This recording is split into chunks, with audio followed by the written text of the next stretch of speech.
নমস্কার বন্ধুরা, আপনারা দেখছেন দোলাস ডেইলি লাইফ। আমি দোলাস ডেইলি লাইফে আজকে বানাবো লাউ শাকের ভর্তা। তার জন্য দেখো আমি এখানে নুন আর হলুদ দিয়ে বেশ খানিকক্ষণ এটা ভিজিয়ে রেখেছিলাম। এবার আমি একদম জলটা চেপে চেপে এই চুবির মধ্যে রাখবো পাতাটা। আর কী কী লাগছে তোমরা দেখে নাও। আমি এটা শাকটা তুলে নিয়ে তোমাদের দেখাচ্ছি। দেখো বন্ধুরা, আমি এটা ছেঁকে তুলে নিলাম। আর এটা ছিল 10-12টা পাতা, একদম কচি পাতা ছিল। তোমরাও চেষ্টা করবে কচি পাতা নিয়ে, তবে জিনিসটা খেতে ভালো হবে। তো এখানে কী কী লাগছে দেখে নাও। এটা আমি ফোড়নে ইউজ করবো তেজপাতা, শুকনো লঙ্কা, কালো জিরে আর একটু ধনে, 1/2 চামচ ধনে গুঁড়ো, 1/2 চামচ জিরে গুঁড়ো। এটা আমি যখন ফ্রাই করবো সেটা দেবো এগুলো। আর এখানে রসুন আছে গোটা 10-12টা, আর 5টা কাঁচা লঙ্কা আছে।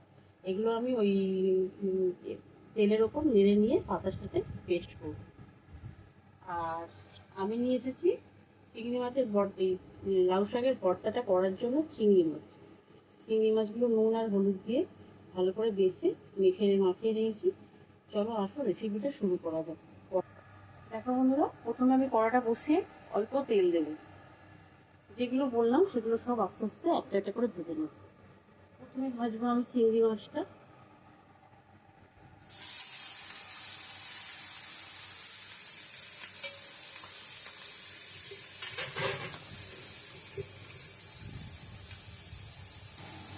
দেখো বন্ধুরা, আমি বেশি ভাজবো না। আমি যেহেতু এটা পেস্ট করবো পাতার সাথে, তাই অল্প অল্প করে তেলের ওপর নেড়ে নিল, যাতে আমার কাঁচা গন্ধটা চলে যায়। এটা আমি তুলে নেব। তুলে নিয়ে হালকা হালকা করে একটা জায়গায় ঠান্ডা হতে দেবো এক ধারে ধারে। এবার আমি দেবো রসুন আর কাঁচা লঙ্কাটা।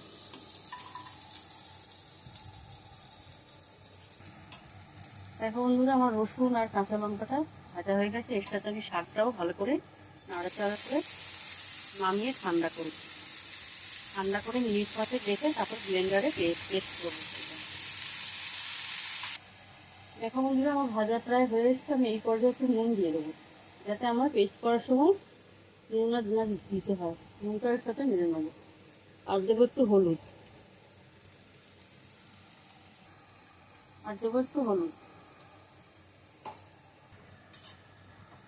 দেখো বন্ধুরা, আমি এই পর্যায়ে এটা নামিয়ে ঠান্ডা করে নেব জিনিসটা।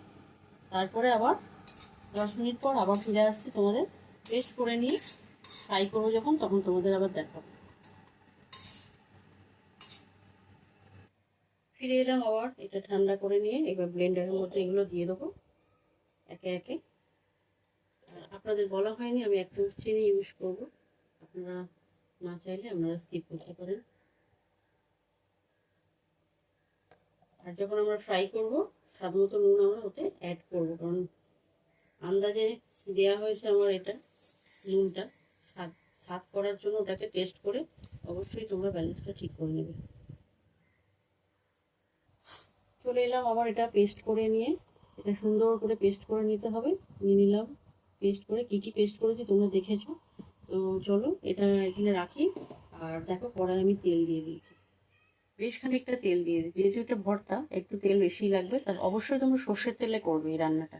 আর দেখো আমি ফোড়নের জন্য কি নিয়েছি, তেজপাতা, শুকনো লঙ্কা আর কালো জিরে, আর একটু ধনে গুঁড়ো আর 1/2 চামচ জিরে গুঁড়ো নিয়েছি। 1/2 চামচই ধনে গুঁড়ো ছিল। সবই একইভাবে দিয়ে দেবো। আগে শুকনোটা দেবো, পরে আমি মশলাটা দেবো। পেস্টটা দেওয়ার পরে আমি ধনে গুঁড়ো আর জিরে গুঁড়োটা দেবো, দিয়ে দিলাম। এবারে এটা ভাজার পরে পেস্টটা।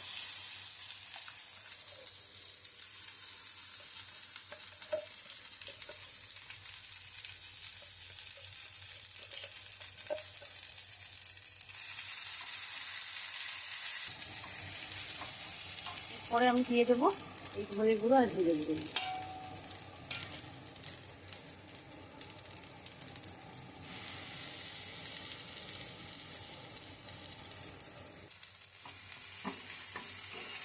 পাতাটা আমার বেশ খানিকক্ষণ ভাজা হয়ে গেছে। তবে এটা ভাজতে হবে যতক্ষণ না একটা কালার চেঞ্জ হবে। একটুখানি ভাজলে কিন্তু স্বাদ হবে না, এটা সুন্দর করে ভাজতে হবে। এরকম করে একটু মেলে দিতে হবে পাতাটা, যাতে ভালো করে ভাজাটা হয়ে যায়। আর অবশ্যই রেসিপিটা প্রথম থেকে ফলো করে করবে। পাতাটা নুন আর হলুদ দিয়ে একটু ভিজিয়ে রাখবে, কারণ লাউ পাতার একটা বাজে গন্ধ আছে, সেই গন্ধটা আস্তে করে চলে যাবে। আমি সেই যে প্রসেসে করলাম, তোমরা সেই প্রসেসে করো, খেতে ভালো হবে। ফিরে এলাম আবারও, কালারটা চেঞ্জ হয়ে গেছে, তোমরা দেখতেই পাচ্ছ। আর কালারও, পাতার কালারটাও চেঞ্জ হয়েছে, দেখো।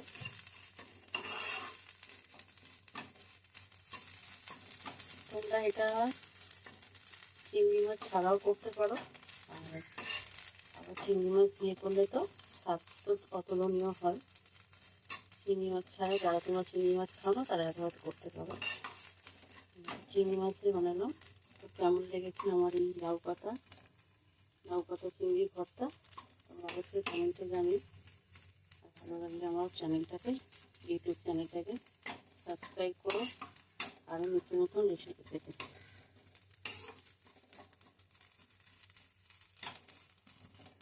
চলো, আমার হয়ে গেছে, এটা পাত্রে ঢালি। হয়ে গেল আমার লাউ পাতা চিংড়ির ভর্তা। আর এর উপর দিয়ে আমি গার্নিশ করব একটু সর্ষের তেল, আর দেব একটা কাঁচা লঙ্কা। তো কেমন হয়েছে আমার এই লাউ পাতা চিংড়ির ভর্তা, অবশ্যই তোমরা কমেন্টে জানিও। আর ভালো লাগলে লাইক কমেন্ট করে পাশে থেকো। আর চলো, দেখা হচ্ছে আবার একটা নতুন রেসিপিতে। তো চলো, আপাতত এখন টাটা, শুভ দুপুর।